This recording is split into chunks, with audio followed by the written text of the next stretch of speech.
Welcome back to the Chatroom with Shizza. It's 2026, ladies and gentlemen, and for all of you who are watching me for the first time in 2026, Happy New Year. Well, Pakistan doesn't have a youth problem. It has a direction problem.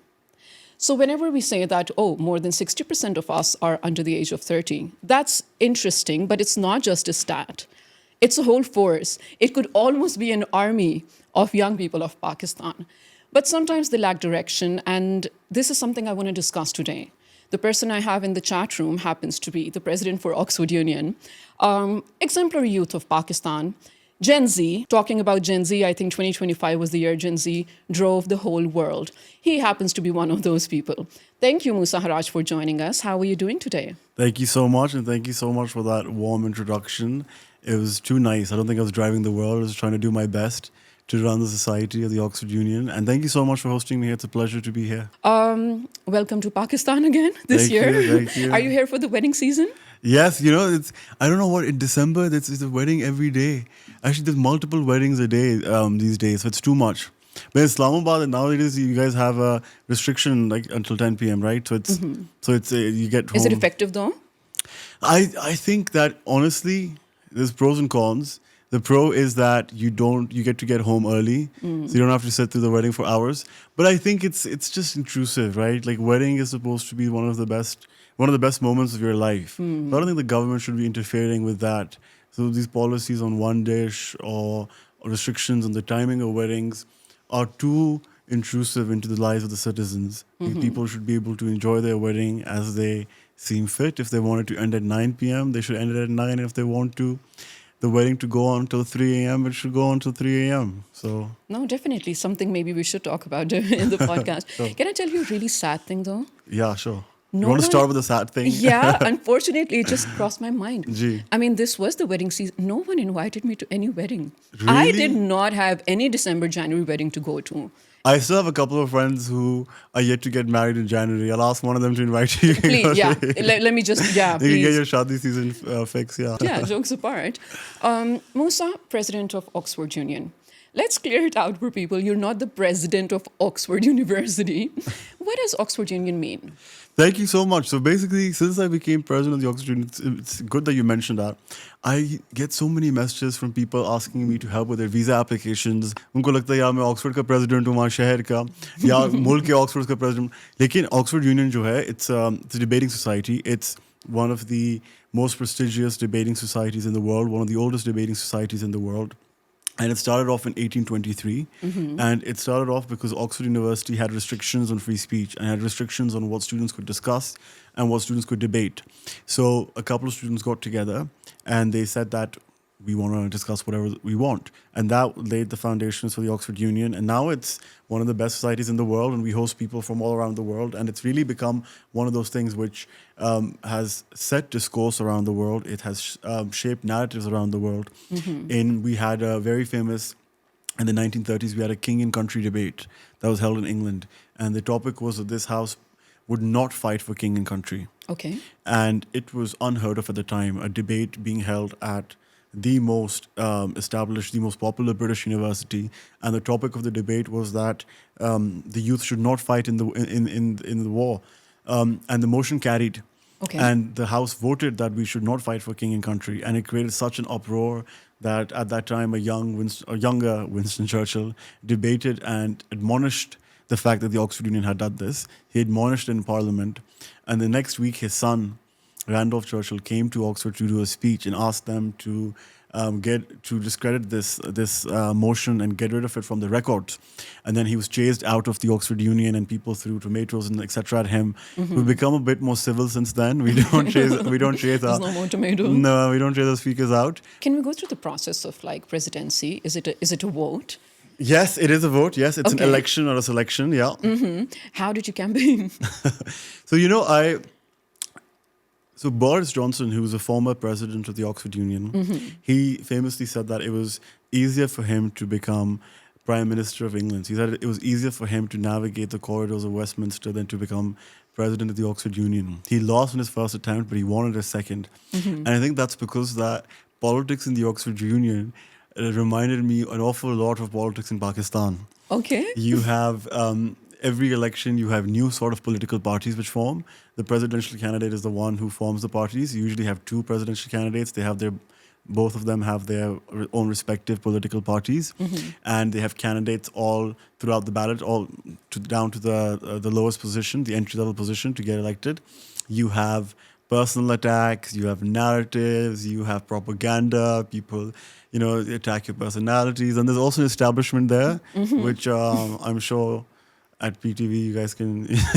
There's a lot of countries have establishments in their politics as well. Right. And it's a whole process. And there's a vote, and the vote was held in March, and Alhamdulillah, I got elected, and I got nearly 850 votes. You have to vote in person. Oh, right. So it's very official. It's like voting in a Pakistani election or in any election. You have a room which is your election booth. You enter, you go there. It's secret voting, so Okay. no one else can see you voted for. So you got to hope your friends and people are keeping to their word, and they tick you, and then they have a count throughout the night, and the next day they announce the results, and they actually give you a 30-minute warning before the results are going to be announced. Okay. And the returning officer then enters the room with all your count reps, and they announce the result live. And because usually for presidents, two people running, so they first announce who the runner-up is, so you know when they announce the runner-up who's won the election. And yeah, that was the process, and I won. And I was the fourth Pakistani to get elected. Yes, I was going to get to that. Yeah. That's amazing. And of course, we do want to discuss Mohtarma Benazir Bhutto over here also. Exemplary personality. Everyone, I think, including me, of course, we look up to her. But I want to hold you here on something else. When I asked you, how did you campaign? You do have a political background. So I'm assuming even if you don't have your hands in it yet, I mean, you grew up watching it, right? Does that play into your presidency somehow?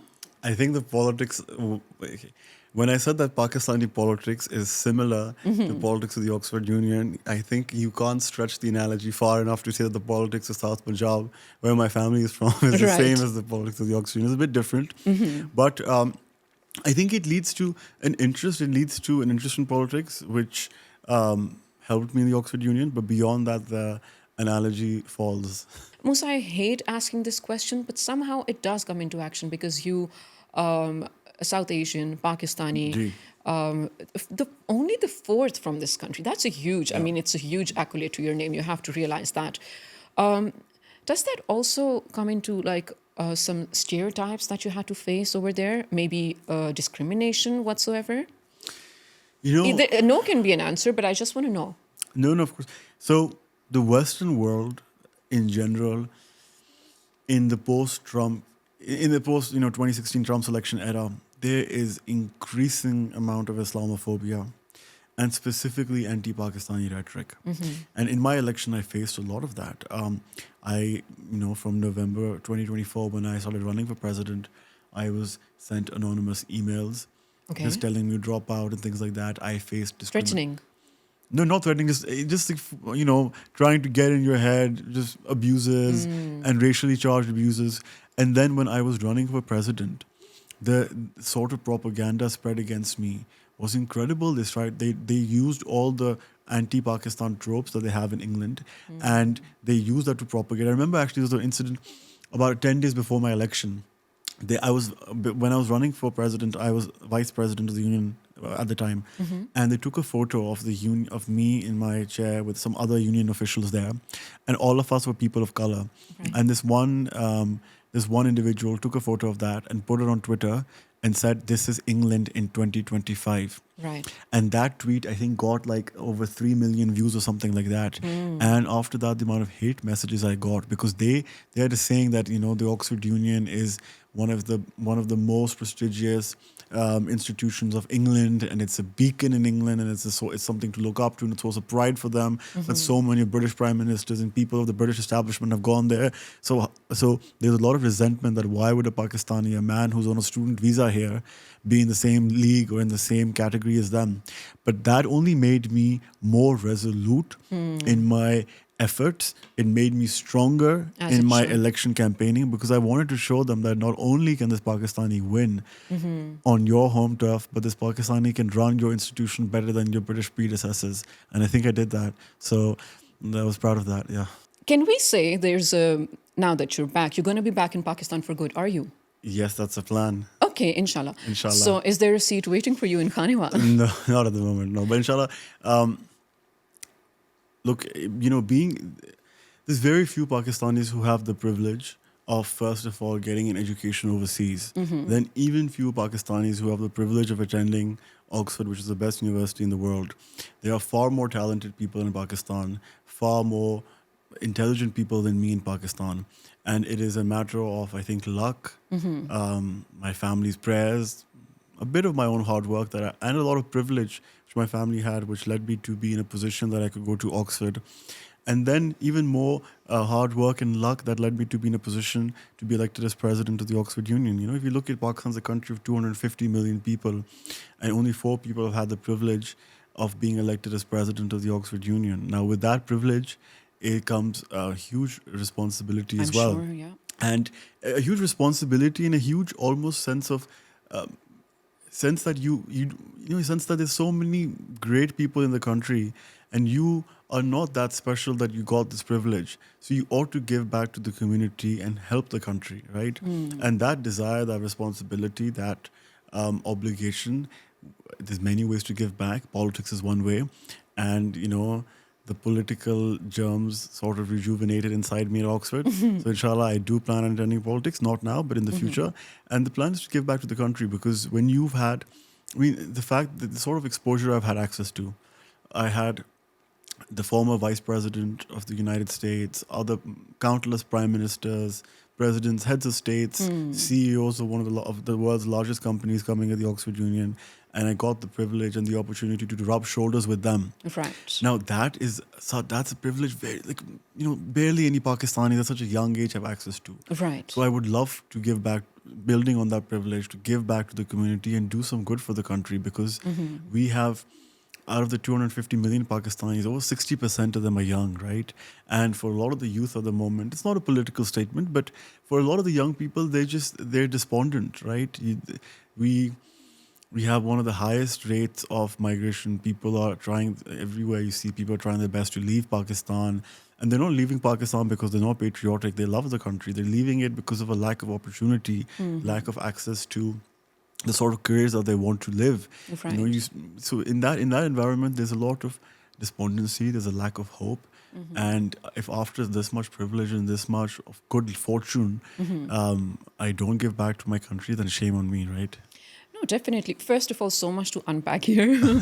I think it's brilliant that you already admitted yourself that you come from a point of privilege. This was something I was going to touch up later in the podcast, but let's talk about it right now. Yeah. So, so kind of a good thing that you are aware of the privilege that you have, and then you take it up as a responsibility that you have to give back to the country as well. Brain drain in Pakistan is a serious problem. Yeah. So for all the people that are wishing to move abroad and finally get a chance, they never want to come back, even if it's for studies or work whatsoever. Somehow, brain drain is then equated to remittances. Oh, it's okay if so many Pakistanis are living abroad, we're getting remittances. In the fiscal year 24 to 25, we went up 25.2%. Year by year in remittances. Yeah. And we're really happy with the number. So are we just accepting the fact that it's okay, if brain drain happens, like at least we So get actually, dollars. good you touched upon this because actually I didn't only just do the Oxford Union while I was at Oxford. I was also studying there, and Yeah, of course. my degree was in economics, and my MPhil thesis was on the impact of was investigating the macroeconomic impacts of remittances. Oh, right. So I particularly looked at this. Look, I'll get on to the specifics you mentioned, but in general, I have found in my experience that Pakistanis abroad, they yearn for Pakistan, they love Pakistan, and they work incredibly hard to be able to save enough money to support their families and then hopefully save enough to buy a home in Pakistan and then eventually move back. You also see a lot of people who go overseas, they spend their entire careers, but when it's time to retire in the 60s and 70s, they come back. And we are one of the most patriotic countries in the world. People are very patriotic here, very nationalistic, and they love their country. And it's very sad to see that, people leave their families behind, they leave their friends behind, they leave their country, their home, their homeland, to go to an unknown country with unknown people, where everyone's a stranger for them. And oftentimes they face a lot of discrimination, Pakistanis. And a lot of the people who are going, I mean, a lot of them are also, yeah, sure, some of them are working in white collar jobs, but the majority of our people who are migrating um, are working as construction workers, or they're working as taxi drivers, and they're not in the best conditions. They're not treated with the most respect, and that is, that's not a that's a bad situation, because these people are working incredibly hard. They're often living in, especially in the Gulf and in these countries, they're living in really really unfortunate living conditions, but they're doing that because they need to feed their families, and they don't have access to any sort of livelihood in Pakistan. So these people are not doing it out of there. They're not leaving Pakistan because they don't like the country. They're going because they have no other option, right? Right. And now, on an economic point of view, look, remittances are a sort of cushion. They're just plastering over the issue, right? But the issue fundamentally is that that if you are relying on remittances to help your current account deficit, to help your currency for your foreign reserves, as Pakistan is, then basically the issue is, it means that your economy is not productive enough to earn, right? Your economy is not earning what it should be. Right. So you have outsourced your work to another country, right? You're basically sending your workers to another country. They're contributing to the economy of that country. And then they're sending some of that money back to you. And that is not how countries develop. You need people, your skilled workers, to be in the country working there, because, working is not just about money. It's also about diffusion of technology, diffusion of ideas. If you have 10 good workers who leave, well, they could have trained 20 more good workers in Pakistan, right? Now they're training 20 more good workers in a different country. There's many effects of that. And I think it's, in the short term, remittances help, definitely. Like, they ease the I balance. mean, it's good to look at because the numbers are there. You're like, oh, wow. I mean, we did great last year. Yeah, but it's just helping you with the balance of payment thing, right? At the end of the day, what does it mean? If you, let's say, you have people going abroad and they're working there, well, that means that you have fewer, your labor force is decreased here, and it's some of your more skilled labor is going abroad. So you have access to less skilled labor in Pakistan. And then that skilled labor, then there's chain effects from that. They start businesses, there's less businesses being started in Pakistan, less investment being done as a result. So the chain effects of that are incredible. And over a period of 30, 40 years, which is when Pakistan's really migration took off, the effects are disastrous. I mean, last year, the result was what? The statistics, you can tell me about this, but I think nearly 1 million people left Pakistan, right? Now, 1 million of them, sure, some of them, even the ones who are working as construction workers, they have a lot of human capital. They're young, they're fit, and the more skilled engineers we're losing, nurses we're losing, doctors we're losing. If a country starts losing their skilled workers, then that country becomes a graveyard, right? That country Absolutely. becomes a graveyard where no one's working, all the skilled people are going abroad, then that country sort of becomes like a university where people just train and then they go and work somewhere else. No, So, most definitely. Musa, you're Gen Z, right? yep. All right. So at the moment, you're repping Gen Z. I'm going to ask all the questions. No, but here's the thing. You're absolutely right about, people wanting to move abroad for a better quality of life, Yep. and then the effect that it has here in the country. Every person I know at the moment, my age or around, wants to move abroad. Yeah. I don't know if you can agree with this or not, depending on the people or the friends that you have in the country. It's heartbreaking to see. And then the funny thing is, they will question you on coming back to Pakistan. For me, it was very simple. I never felt at home abroad, and Pakistan is my homeland. Everyone in my family lives in Pakistan. I was born in Pakistan. I hope one day, I hope I'm like buried in Pakistan as well. It is where my entire family, my friends, they all live in Pakistan. So for me, it was the fact that abroad I felt, I had a very good life. I was president of the Oxford Union. Before that, I studied at LSE and Harvard as well. I had friends from all around the world, but I just never felt at home. Okay. And there was a desire to go back, and you feel at home in Pakistan. I feel happy here. So that was the case for me. But again, that's a privileged perspective, right? I did not have to, I didn't have the same financial constraints that some of my other peers do, where they wanted to, they wanted to stay there, or where they felt that there was a lack of opportunity. I actually disagree. I disagree with people who think that there's a lack of opportunity in Pakistan. I think Pakistan is on the verge of booming, and I think there's huge opportunity. So the decision to come back, as I said, was first, it's my homeland, it's my country. But secondly, it was also a rational decision. I think Pakistan is, when you think about it, there's only Pakistan is the fifth largest country in the world by population, right? There's only a couple more countries which are more populous than Pakistan. And all of the countries which are more populous than Pakistan, India, China, America, and Indonesia, have all reached a level of development that is much higher than Pakistan.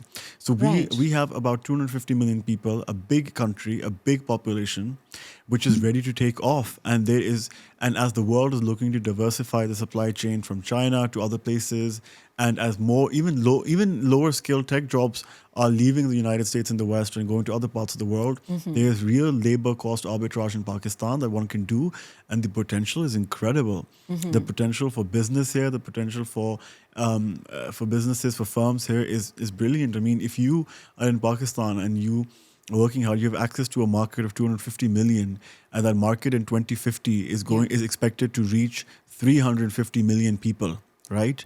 And given the age of AI and the age of technology, you have an immediate market of 350 million people, but then you also have the worldwide market of billions of people, and you have a country here which has access to a large labor force, which is increasing the skill. There's thousands of people even studying computer, even thousands. I think the stat was something like 29,000 or more computer science graduates every year. So there's a lot of hope, there's a lot of potential, but people need to come back and work. People need to, the potential is not going to be realized if we sit here and wait for the government to do some policy or something. We're going to be sitting here for years and years and decades and even. But people need to come back, and people need to work, and people need to hustle in Pakistan and raise its name. I had a very good friend who asked me recently. He said, he's a well-wisher. He wasn't saying it in a bad way, but he said that you were president of the Oxford Union. You studied at LSE, Harvard, Oxford. So why are you coming back to Pakistan? You should go work abroad somewhere, make a name.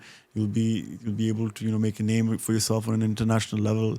And I said to him that, sure, that's alhamdulillah, that sounds brilliant, but there's no reason one cannot make a name for themselves in Pakistan. And if through doing that you can also make a name for the country at a global stage, then it's the best case, right? Most definitely. Moosa, but I have to say, this is sounding very hopeful, and we all like to be hopeful. But at the same time, I think You have to be hopeful. No, most definitely, yes. You can't live a life of pessimism. Most definitely. Hope is the only thing, to be honest, binding everything together in life. I do agree with that. But at the same time, we don't want to paint a fake picture over here. No. So when you say, you yourself mentioned like thousands of computer sciences graduates over here. No. And then you also said there's a lot of opportunities. I will have to differ here.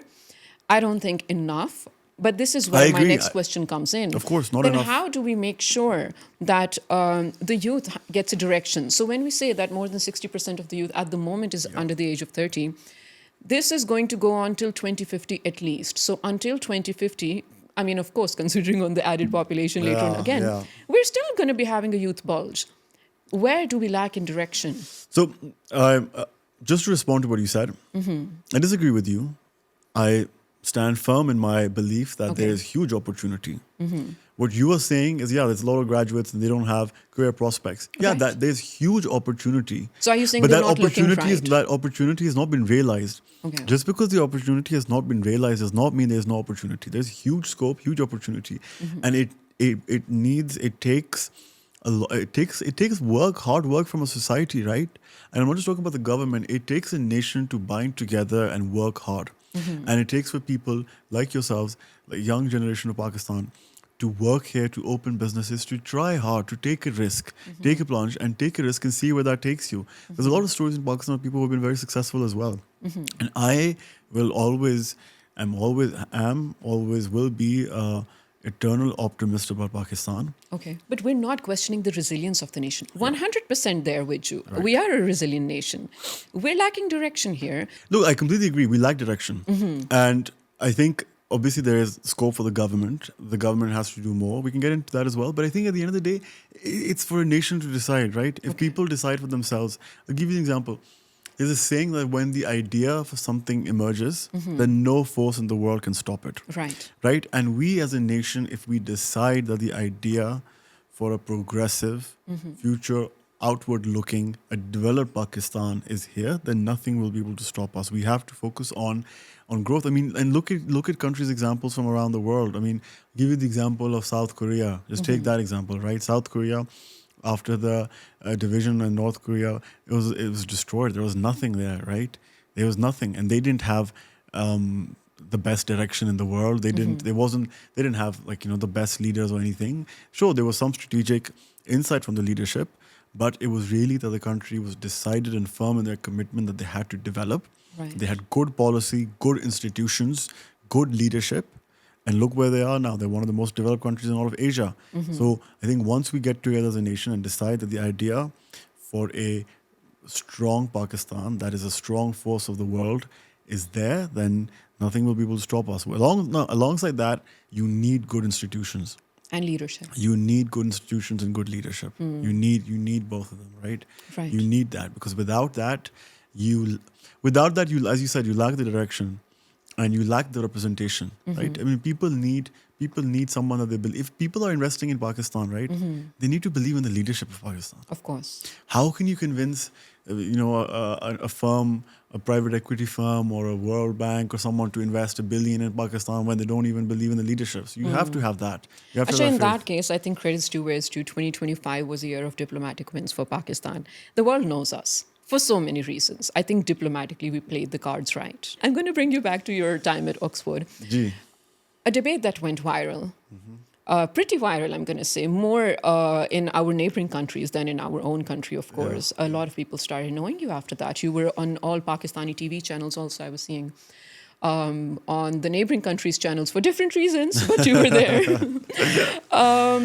Okay, so I know this is a topic of interest every time this would come up, right? Pakistan versus India, yes. So your chief of staff is also Indian. You guys seem pretty good friends. Yeah. Where does the debate come in? And were you looking for, I'm sorry if you're going to be offended, were you looking for a viral moment? No. Okay. No, not at all. I don't even use social media much. I don't even have TikTok, any of that. So, look, when I became president of the Oxford Union, at least in the Western media at that time, and this is early 2025, before May 2025, when Pakistan beat India, and we at that time Pakistan's international standing. Well, we were the fifth largest country. We had a strong army. We have a strong intelligence, and we are a strong country. Despite that, Pakistan, at least in the Western world, in mainstream media channels, there was synonymous with terrorism. Right. Pakistan had a negative look, and people recently, especially given that there's an increased in anti-Muslim rhetoric, anti-Pakistan rhetoric, especially in countries like America and the United Kingdom, the UK, that my hope or my aspiration was that if I have had the privilege of being elected as the head of an institution that has the ability to set discourse around the world and really shape discourse, then I want to use that platform and use that privilege to cast a different light on my country and show the world that we are way more than whatever is portrayed in the Western media as. And in that spirit, I held the debate on India-Pakistan, and the topic was that this House believes that India's policy towards Pakistan is a populist strategy, sold a security policy. But at the same time, I held other debates as well, which perhaps weren't as viral. But I had a debate on that this House believes that Israel is a greater threat to regional stability than Iran. Right. And I also had a debate on the war on terror. I actually thought that would be my that was Viral moment? No, not viral. I thought that would be more controversial. Okay. Because the debate was that this House believes that America weaponized 9/11 to expand their empire. Oh, wow. And because I thought, and I wanted to highlight in that people, when they, at least in Western media, initially, in the past couple of years, before May and before our renewed increased diplomatic standing in the world, people used to think of Pakistan as a terrorist state, whereas we have been one of the biggest victims of terrorism in the Absolutely. world. I mean, 70,000 or more than 70,000 of our men, women, children have sacrificed their lives into this war. We, over the last 10, 15 years, just the calculated economic damage is over 150 billion. Right. So it's incredible the amount of damage we've done. So how can one state be synonymous with terrorism when it's one of the biggest victims of terrorism itself? So that was the aim, and in that spirit, I wanted to do these debates, and that was the intention behind it. And what was your second question? Sorry, the second part to that. I also forgot that. I think I'm going to come back to that. But I think, and that landed pretty well, Moosa. I have to say, I think you made all the right points. I mean, we bear the brunt of a war that we never started. And somehow, like you said, we are associated with this word wherever we go. But I think you use your platform pretty well. Okay, but I want to ask you, did you feel like there was a narrative change, like in terms of what people think of us post and pre-Mark-I Haq? So, definitely. I think I always have believed that Pakistan, the reason we had a negative image in or a certain association with negativity in mainstream Western media was not because of any wrongdoings of Pakistan or any issues with Pakistan itself, but the reason for that was we did not have the right representation for Pakistan internationally. And I think that is something which the government has improved on, but it's still a field that we can look to improve on. Because other countries, they have incredible representation at multilateral organizations and institutions like the UN, World Bank, and even other societies and media channels. We need to have more representation. We need to have more people who can go on CNN, who can go on BBC, who can go on Al Jazeera and really represent our case and tell the world what Pakistan is and what Pakistan stands for. And I think Mark-I Haq, that really changed that. What also changed that was it showed how blatantly and unabashed the Modi regime was in their response towards Pakistan. I mean, we can get into this more detail later on, but you know what happened in Pahalgam, the terrorist attack. It was horrible, right?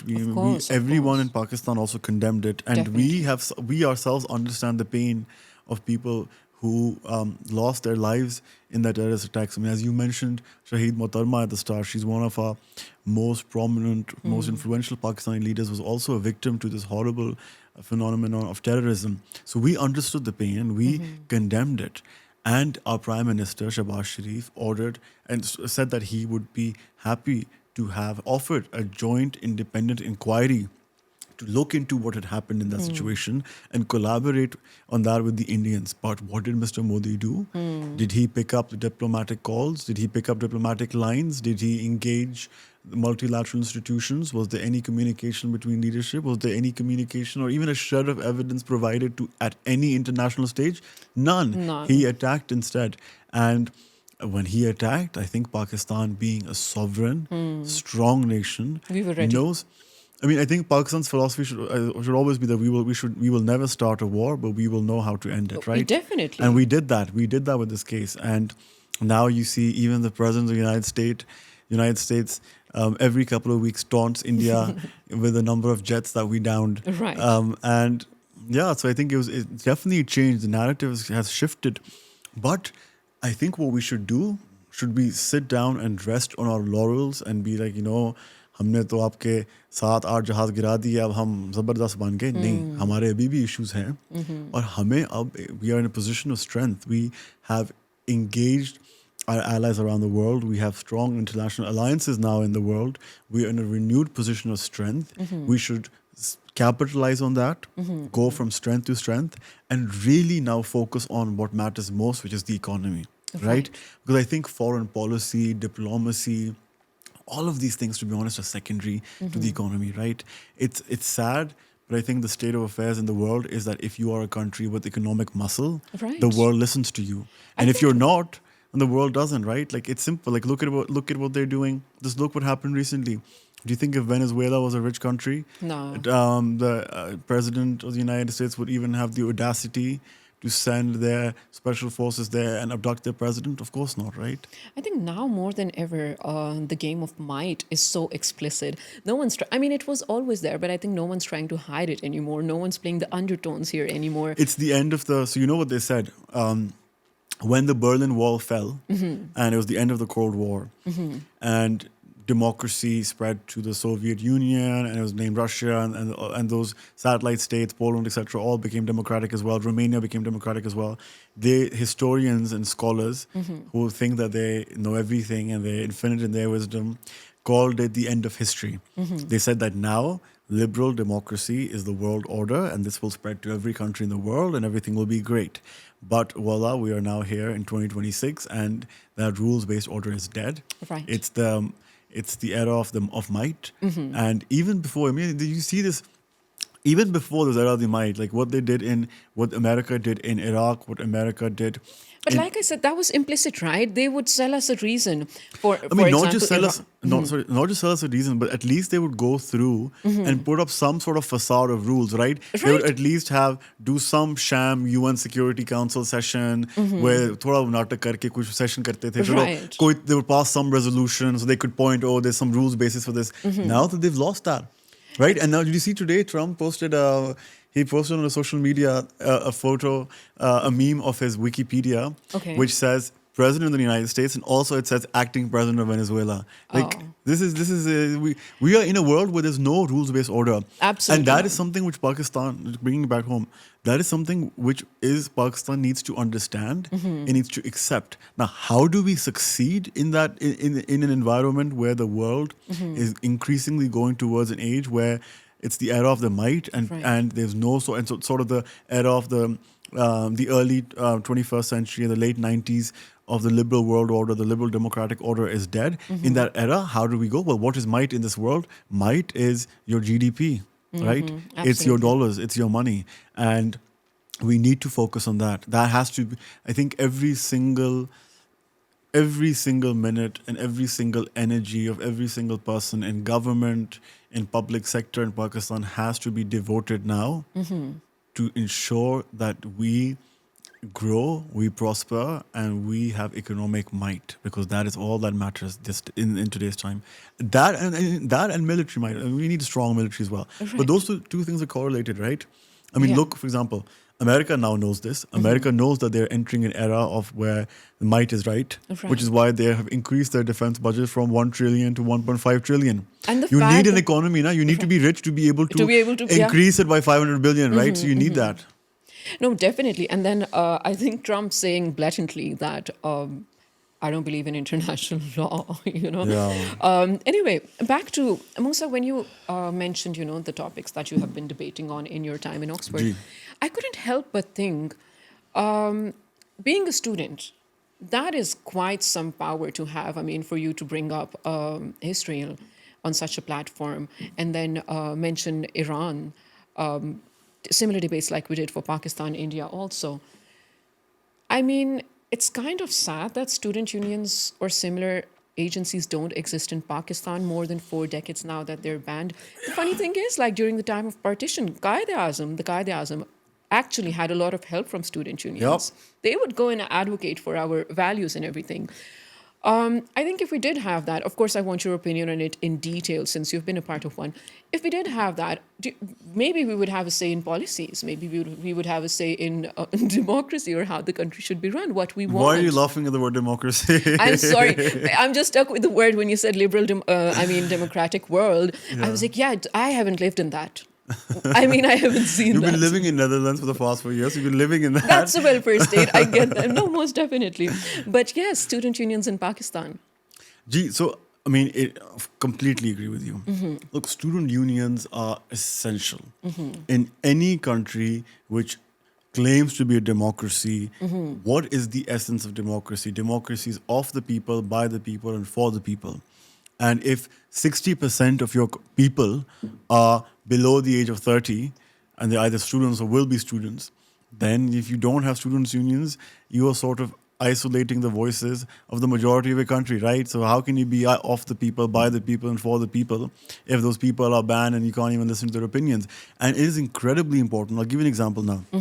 So what we've seen a lot, especially in the West, is in the UK, America, and even other countries in Europe, you can maybe tell me more about your experience as well, is that at least in the early 2000s, late 1990s, they used to be very pro-Israel, very staunchly supportive of Israel.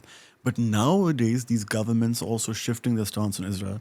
The Western mainstream media is also shifting their stance on Israel. And why is that the case? It's because of the young people, the students, right? And it really started off, and there's a lot of work that's been done, but a very important part of that has been student unions around the world who have been holding their campuses to account and leading the BDS movement, the boycott, divest, and sanction movement, asking their universities, asking firms and companies to divest away from investments in Israel. And that change at that level has led to incredible results. Or even take the example of the UK. UK Students Union, they lobbied, and they are such a strong force that the government had no choice and had to keep the university fees capped at the same prices for the last, I think, 10, 20 years or something, right? And so it's very important to have students' unions, because when you have student unions, when you have student unions, you can really, the government, you can really make policy which helps the youth, right? Because a lot of the time, who are the people who are in office? Who are the people who are in power? They're all old, in their 50s or 60s, and that's a young parliament. Mostly they're even older than that. Right. So they lived in an era or a world that is no longer the reality for us. So a lot of the times, even they don't know the issues we face, the anxieties we have. So student unions are able to articulate those to the government and able to tell them what the youth want and able to make policy so the youth are included in that process. But also, the last point, I think, if you look around the world, especially in countries where they have parliamentary democracy, student unions are a breeding ground for politicians. It is where Right. it is where the youth get their political training. It is where they get their political awareness. Right? They know how politics is done. They are ideological. They discuss issues, and that's how countries and parties. Then a lot of parties in England, the major parties all have their branches at all the universities, and through student politics they recruit people into their parties who are then able to, and then they're able to become politicians who have experience, and people are more engaged, right? I mean, if you think about it, I'm sure you and your job might have experienced, but so many people in Pakistan, there's also, I think I see a lot of the youth are so disengaged with the political process. People Right. don't want to get involved in it, or people don't know much about it, and they don't really, they're so disillusioned with it. Well, that disillusionment, a big reason for that disillusionment is that you have not included them. You've banned their voices, so what else would you expect? Of course they're But I was going disillusioned. to say, so it's, imagine, like, sometimes it's like really shocking for me to imagine the numbers here, more than 40 years over here. 1984, yeah. Right. So no one ever came and they were like, you know what, I'm going to change this. So one of the, or few of the major reasons for student unions being banned is because they say that they were heavily politicized or heavily violent. I mean, this argument that they were politicized and so you should ban them. I mean, your cricket is politicized in Pakistan. Right. The PCB is one of the most politicized board. Is anyone saying that it's politicized? Is anyone No, seriously but that's saying my ban point. So cricket? why Like, did no one, like ever in the 40 years, come up and be like, this is something that we have to change? These are the people who are going to be your voters, yeah. and eventually, like you said, going to be sitting in lawmaking positions or being politicians themselves, you know, decision-making positions.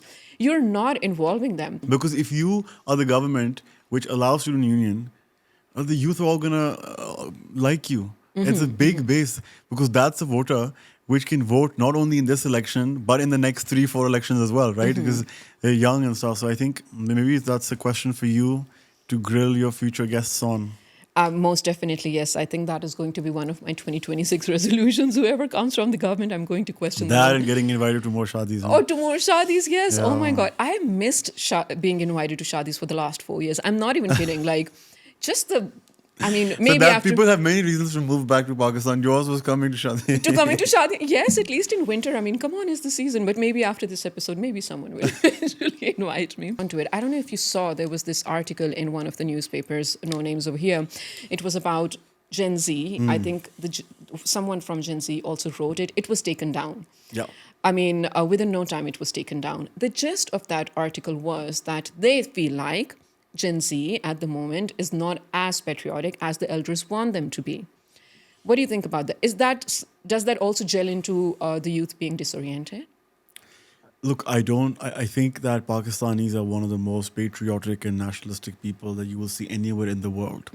Now, so I don't think that Pakistanis are not patriotic, but what was expressed in that article should be listened to, right? Because every opinion, every sentiment should be heard. So when they say that, they're not as patriotic as they want to be, what is the cause of that? The cause of that is disillusionment, right? And you will have the disillusionment when you have over 2.5 crores children out of school, when you have over nearly about like 20% unemployment rate, real unemployment rates near 20%, when inflation 2 years ago, a year ago, was near 40%, when people are migrating, have over 1 million people leaving the country. You try to when there's such difficulties in the country at that time, it's very easy for the youth to be disillusioned. And who do they look up to?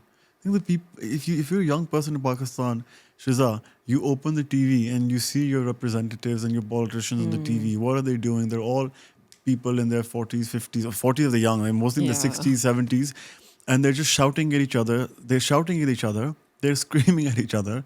They keep attacking each other's personalities, each other's characteristics, and you don't feel representation because these are people here who are all fighting each other for one post or one position or the other, which is going to go away in 2 or 3 years anyways.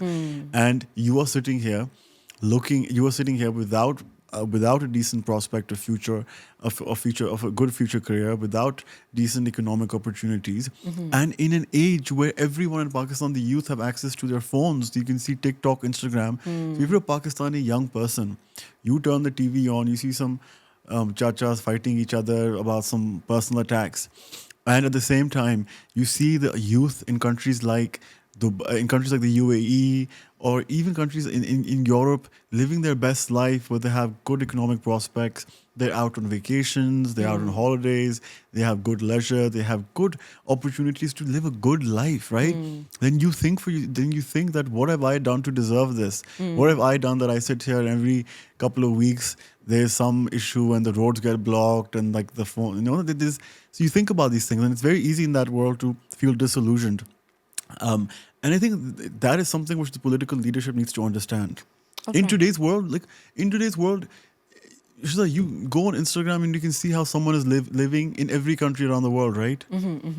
Right? And Yeah. you see how they have access to a much better quality of life.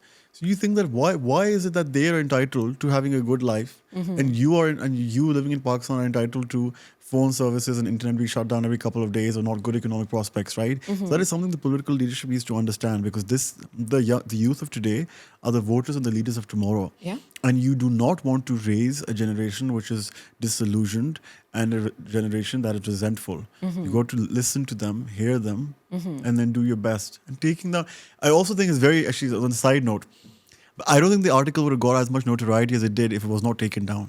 Right. So there was no point of People taking. saved it already, though.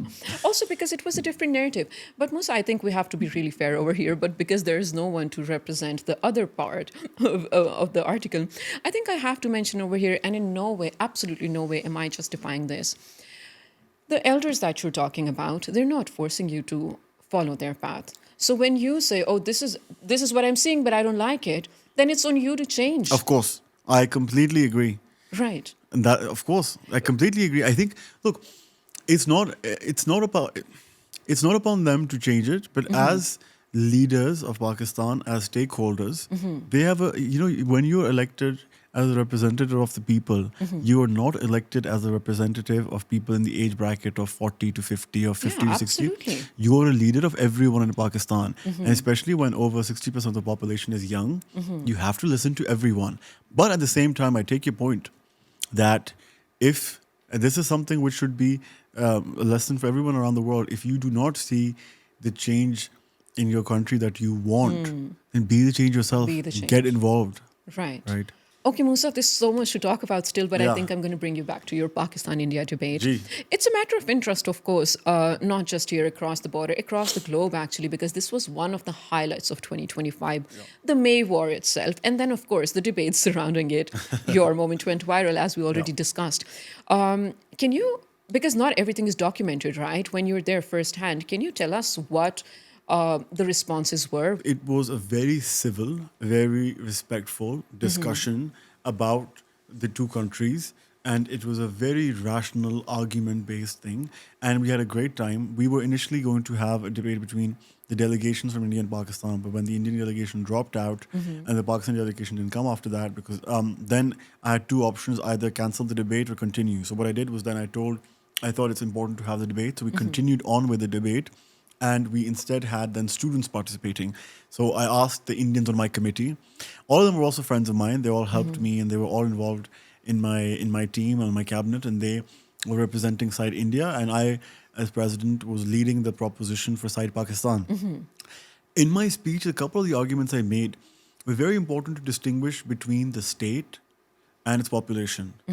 The policy that India has, this policy of this anti-Muslim rhetoric, this Hindutva policy they're pursuing, is not the policy all the beliefs, all the ideology of 1.5 billion people, right? It is the policy of one man who wants to fuel hatred and fuel the fires of anti-Muslim in order to secure his own position in his office as prime minister. It's electioneering, right? We see this. He did this in 2019, just before his elections, and again at the moment, 2025, when he didn't perform as well in 2024 in the Indian general elections. He needed a boost in popularity. So whenever he needs a boost of popularity, the war drums come rolling, right? That's what we've seen for a long time there.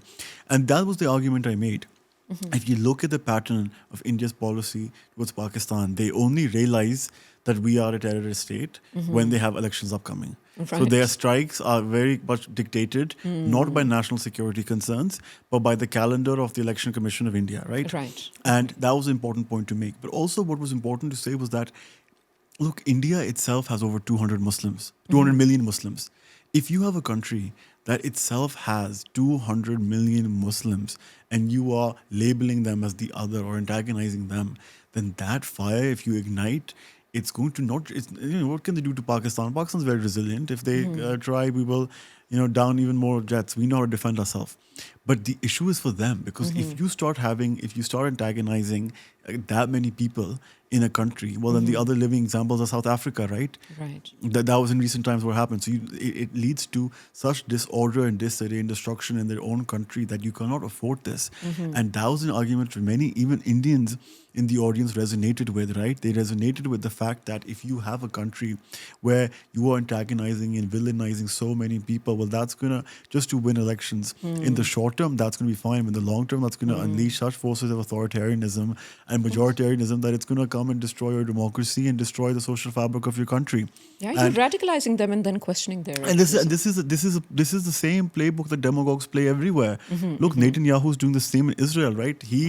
In my debate, I actually called them brothers, Modi and Netanyahu, brothers in hate. Yeah. Because what Netanyahu is doing is that he is villainizing the Arab Muslims and the Palestinians, right? And that's how he continues to be in office. He's prolonging the war. There's no interest in having a peace, because the longer the war goes, the more he can be a strong man and a strong leader and stay in office. And Mr. Modi in India is doing the same. And those were the points I raised. And the last point I touched on first as well was that I said this in my speech as well. I remember one of the Indian speakers, they would always talk about, their terrorist attacks, they have dates for. They're like, 26/11 or etc. And I said, like, we don't even have dates for terrorist attacks like that because we have so many of them. Of course, we have had so many of them that we don't even have special dates to commemorate them. And that just that small example shows you the magnitude and the scale of the suffering that Pakistan has endured in the war on terror.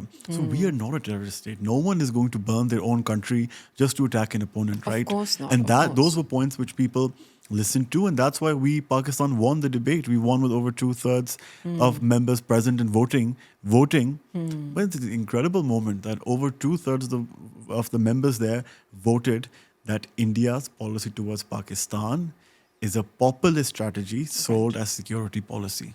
And absolutely, it has nothing to do with national security whatsoever. Brilliant Look, points made, Moosa. if it had anything to do with national security, right? Then you would you would want the independent inquiry done, right? So you'd find out what happened. None of that happened. It was a failure of their own intelligence, which they wanted someone else to blame for, so they blamed the Pakistanis. Right, I think it's the easiest thing to do ever, to blame someone else. Just towards the end, I want one answer as a youth represent once again. Do you think education is going obsolete? Do you need to have a degree? I mean, it's 2026. A lot of people they have a name and fame without having any sort of education. 100%. I mean, look, if you're asking me, do you need a degree to earn money or to have a career? Yeah. Then no, obviously, I don't think you need that. And we have enough examples in the world to prove that. But a degree is not just about your earnings, or a degree is not just about a career. It's also for yourself, right? It's also for yourself. Education nourishes the soul. Right. And it opens your mind. It leads to exposure. And of course, education is also, I think it's a basic human right, and we ought to ensure that we have an educated nation, of course. Definitely, but don't you think we're moving away from conventional education? I mean, people have access to all sorts of knowledge. So there's also, this is a very interesting point, because if you go on ChatGPT or any of these AI platforms, you can get access to educate some of the best education in the world. You just need to write a couple of prompts and you can learn whatever you want to. But education is not just about knowing facts. It's not just about knowing stories or things. It's about a way of thinking. It's about critical thinking, right? कोई भी मतलब you can just even a parrot can you can even a parrot Teach can them, yeah. read can even a parrot can recite facts if you you teach it for long enough. But what differentiates humans from animals is humans have the ability to critically think, and education is the means to activate and enhance the critical thinking. So it's incredibly important to have that education. And also, universities and colleges are not just about education, your degree, but there's so much more. It's about a social education. You learn so much when you are around people of your same age from all different walks of life, from all different backgrounds of life. You learn how to interact with people, how to live with people, and it gives you a confidence, which is incredibly important as well. So I think, of course, 100% education is not obsolete. If anyone tells you so, they just want you to be illiterate. So don't listen to Okay. them. Thank you so much, Moosa. You've been a great sport. It was very good to have you here in the chat room with Shizza. Thank you so much. The pleasure is all mine. Thank you.